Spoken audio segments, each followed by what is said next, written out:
let's talk about the Ottawa Charge. If we can just, go down the highway a little bit, went Yeah. to the Walter Cup finals. They had a lot of losses in free agency. Ashton Bell's a huge one. Danielle Serdachny, didn't really, I think, pop in her first season, but is someone who I think still has a ton of potential.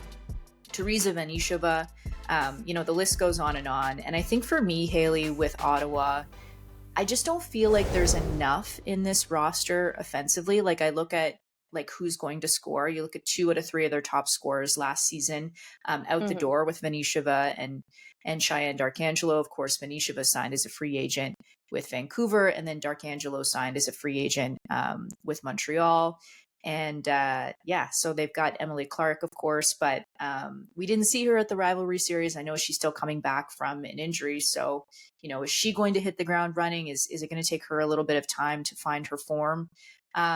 Rory Gilday, I think, that's an exciting addition. I guess she plays that kind of heavy crash and bang style that, they like in Ottawa. But, no matter how good you are defensively, no matter how strong Gwyneth Phillips is in net as their number one, you still have to score goals. And I just don't really know who's going to do that in Ottawa. Of course, they brought in 2 Russian players who are a bit of a wild card.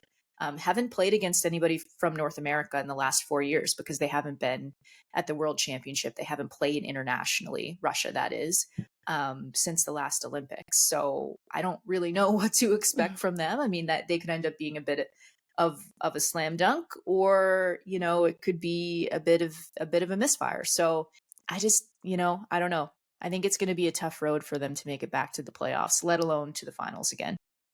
Yeah, I think you hit it when we're talking about the offense for Ottawa.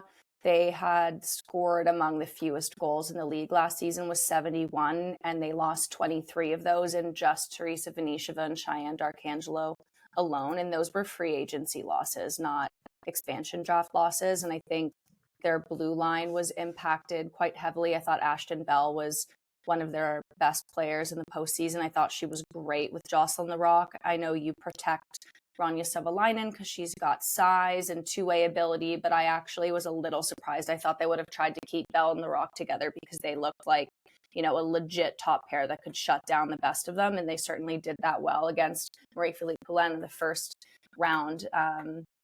They're going to be interesting because I think Gwen Phillips is too good for Ottawa to be too bad, but I feel like this is going to be a lot of just slog it out, 2-1 wins, 1-0 losses, which is kind of what they already were last season at times. I know they randomly had games where they popped off for like 7 goals, but for the most part, I would say that the median was like a 2-1 or a 3-2 game for the Ottawa Charge, and they just lost a ton of their offense and some stuff from their blue line. So I think Ottawa is going to really need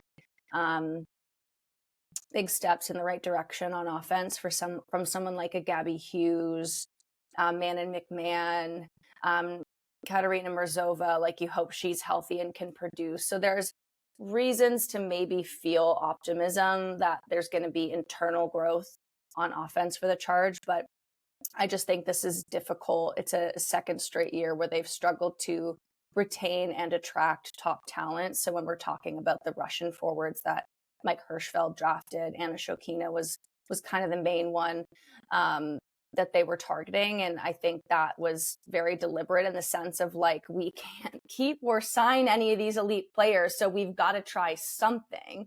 If it doesn't work, oh well, our forward group is what it is. If it does work, wow, I just pulled a rabbit out of the hat and our offense looks way better. So they had to do something. And obviously that was dipping into Russia and trying to find some wild card players that could hopefully add some offense to their group.